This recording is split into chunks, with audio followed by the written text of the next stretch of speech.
جو خاموش لوگ ہوتے ہیں نا وہ اپنے کام سے ثابت کرتے ہیں کہ وہ کتنے کامیاب ہیں. ان کا کام بولتا ہے بالکل. اور یہ جو زیادہ بولنے والے لوگ ہوتے ہیں نا یہ صرف ٹائم ضائع کرتے ہیں, شور ہی مچاتے رہتے ہیں کہ میں نے بہت کام کیا, اصل میں وہ کام نہیں کر رہے ہوتے. بالکل. اچھا کچھ لوگوں کی یہ بھی بات ہوتی ہے کہ کام انہیں کوئی آتا جاتا نہیں ہے, وہ شور مچا کے اپنی جو ہے نا وہ اپیرنس شو کر رہے ہوتے ہیں کہ ہم کو بہت زیادہ کام کرتے ہیں, کیونکہ انہیں آتا کچھ نہیں ہے تو وہ شور مچاتے ہیں. وہ کہتے ہیں نا خالی برتن ہی آواز کرتے ہیں, تو یہ خالی برتن ہے جو شور شرابہ مچاتے ہیں. جو بھی کسی آرگنائزیشن میں کسی گھر میں بہت زیادہ شور مچانے والے لوگ ہوں نا, میں تو یہ کرتی ہوں, میں تو یہ کرتا ہوں, میں نے تو یہ کیا, میں تو فلاں ہوں, میں تو یوں ہوں, خالی لوگ, خالی ذہن, خالی باتیں, خالی شور شرابہ.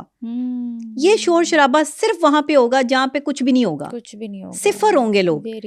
جو قابل ترین لوگ ہوں گے وہ خاموش ہوں گے, ان کی خاموشی بولے گی کہ یہ ان کی قابلیت ہے, ان کا کام بولے گا. بھی تو کتنا بڑا اور لمبا ہوتا ہے, وہ کتنا خاموش ہوتا ہے. خاموش ہے.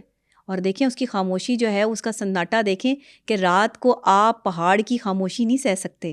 خاموش فضاؤں میں جب وہ ہوائیں چلتی ہیں تو وہ ایسے سن کر کے اس کی آواز آتی ہے, اور ایسا آپ کو فیل ہوتا ہے اگر آپ اس ساؤنڈ کو فیل کریں سائیکولوجیکلی کہ گہری خاموشی ہے. آپ ہمارے ناردرن ایریاز میں چلے جائیں, کسی جھیل سائڈ پہ چلی جائیں, کسی جو ہے وہ پہاڑوں کی دنیا میں جو ہے وہ آپ قدم رکھ لیں. شور صرف دنیا میں ہے, دنیا کے باہر اگر ہم گیلیکسیز دیکھیں, ملین ٹریلینز میں سیارے ہیں, وہ سب خاموش ہیں. کوئی تو وجہ ہوگی نا کہ وہ خاموش ہیں. اچھا وہ خاموش اس لیے ہیں کہ وہ کام میں مصروف ہیں.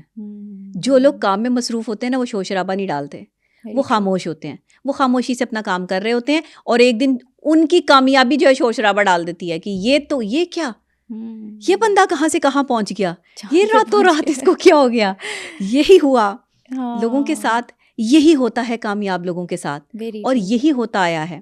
دیکھیں جس بندے کی کامیابی اچانک آپ کے سامنے آئے نا اور آپ حیران ہو جائے کہ یہ کیا ہوا ہے, یہ کیسے اس مقام پہ پہنچ گیا, وہ دعا سے پہنچا ہے. اس نے کسی کا بھلا کیا ہے, اس نے کسی کے آنسو پہنچے ہیں, اس نے کسی کے لیے آسانیاں پیدا کی ہیں, اس نے اللہ کے آگے اپنے نفس کو کنٹرول کیا ہے. بھائی آپ نہیں کر سکتے, نہیں کر سکتے آپ, آسان ہے ہی نہیں.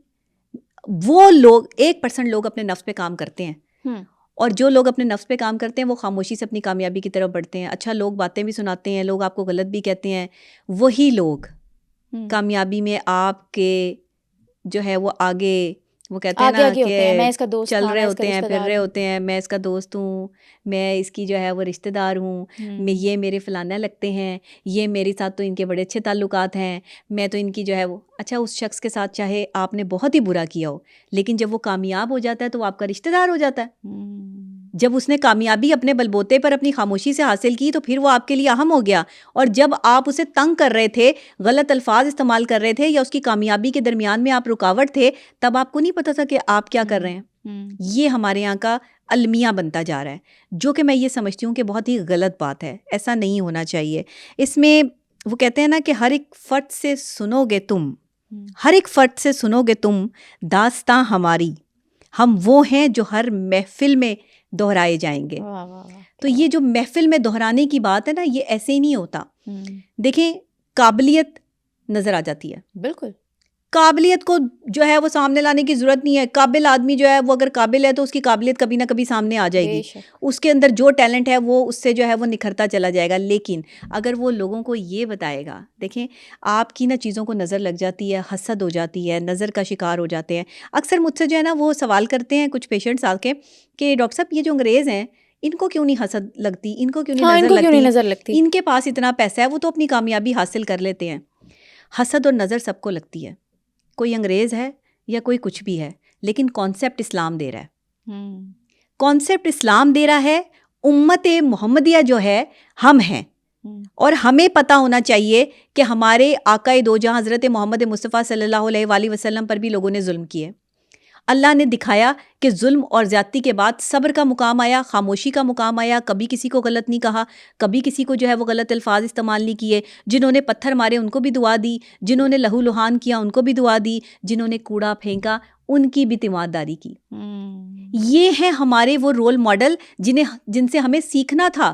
آقائے دو جہاں حضرت محمد مصطفیٰ صلی اللہ علیہ وآلہ وسلم بیسک ہمارے آئیڈیل یہ ہیں. ہم نے ان کو آئیڈیلائز کرنا ہے, ہمارے بچوں نے ان کو آئیڈیلائز کرنا ہے, ہماری ینگ جنریشن نے ان کو آئیڈیلائز کرنا ہے, ان سے ہمیں جدید ٹیکنالوجی کے طریقہ کار سیکھنے ہیں. آپ کیا سمجھتے ہیں 1400 سال پہلے نبی جو ہے وہ آئے تھے, ان کا دور تھا, تو آج کی جدید دنیا یہ کمپیٹ نہیں کر سکتی؟ نو نو نو, آج کے جدید دور کو بھی وہ یہی جدید دور ہے جو ان کی وجہ سے آیا. بالکل, انہوں نے آج سے 1400 سال پہلے جو جو چیزیں فرما دی ہیں وہی ہو رہی ہیں. تو آپ یہ نہ سمجھیں کہ اسلام کوئی پرانا دین ہے, اسلام جدید ٹیکنالوجی سے ماڈرن دین ہے. ماڈرنزم پر جو ہے وہ اسلام پھیلا. اسلام میں حکم ہے پردے کا, حکم ہے سطر ڈھانپنے کا, حکم یہ نہیں ہے کہ یہ پہننا ہے اور یہ نہیں پہننا. عورتوں کو کہا کہ ہلکا لباس مت پہنو جس سے تمہارا جسم عیاں ہو, اور ایسا چست لباس نہ پہنو کہ جس میں جو ہے وہ تم جو ہے وہ تمہارے جسم کی کوئی جو ہے وہ شباہت یا مشابت جو ہے وہ کوئی ظاہر ہو. کیا کرنا ہے کہ ایسا لباس پہننا ہے جو کھلا ہو, اور جس میں اب یہ نہیں کہا کہ یہ پہننا اور یہ پہننا ہے, بس قمیص شلوار اور دوپٹہ پہننا ہے. یہ کہیں لکھا ہے؟ نہیں لکھا. کیا پہننا ہے؟ کھلا لباس پہننا ہے, ایسا لباس پہننا ہے جس سے جسم عیاں نہ ہو یا نمایاں نہ ہو. یہ تو پھر ہم جب پاکستان میں آئے تو ہمارے پاکستان کا قومی کلچر لباس قمیص شلوار اور دوپٹہ, جس کو ہم نے فالو کیا. ہاں, آپ کا سر ڈھانپنے کا حکم دیتا ہے اسلام, کیونکہ عورت کے بال جو ہیں وہ خوبصورتی کو ظاہر کرتے ہیں, حسن کو ظاہر کرتے ہیں نا, تو عورت کی خوبصورتی جو ہے وہ اس کے بالوں سے نکلتی ہے. تو اگر آپ نے بال کھول رکھے ہیں تو مختلف نظریں جب آپ پر پڑیں گی تو وہ کھلے بالوں سے آپ کے حسن کا اندازہ لگا سکتے ہیں. تو اس وجہ سے حکم یہ ہوا کہ آپ جو ہے وہ اپنا سر ڈھانپ لیں, تو اس سے کافی حد تک جو ہے وہ آپ کی خوبصورتی جو ہے وہ چھپ جائے گی, اور دوسرے جو ہے وہ آپ کو غلط نظر سے نہیں دیکھیں گے. کانسیپٹ یہ ہے. اچھا, اسلام بہت آسان ہے, ہم نے مشکل کیا ہوا ہے, ہم مشکل طریقے سے اسلام کو سمجھاتے ہیں. آج میں اپنے ایک پروگرام میں جو ہے وہ اسلام کے حوالے سے بات کر رہی تھی, مفتی صاحب میرے ساتھ آن کال تھے, تو مفتی صاحب جب بتا رہے تھے علم کے بارے میں, سفلی علم کیا ہوتا ہے اور جو نوری علم کیا ہوتا ہے, تو میں نے ان کو وہ آیتیں بتائیں قرآن پاک کی, وہ ابھی بات کر رہے ہیں, تو میں نے اس میں جو ہے وہ اپنا ایک جو ہے وہ سیشن کیا کہ ساتھ جو ہے وہ میں نے بتایا کہ اگر آپ کی شادی نہیں ہو رہی تو آپ کو کون سی جو صورت پڑھنی ہے, اگر آپ کا کاروبار نہیں چل رہا تو آپ کو کون سی صورت پڑھنی ہے, اگر آپ پہ سفلی علم ہو گیا تو آپ کو کون سی صورت پڑھنی ہے. تو میرے پروگرام جب ختم ہوا ہے تو میرا کیمرہ مین کہتا ہے اگر مولانا صاحب کسی دن نہ آئے نا تو ڈاکٹر نبیہ علی خان کو بٹھا لیجیے.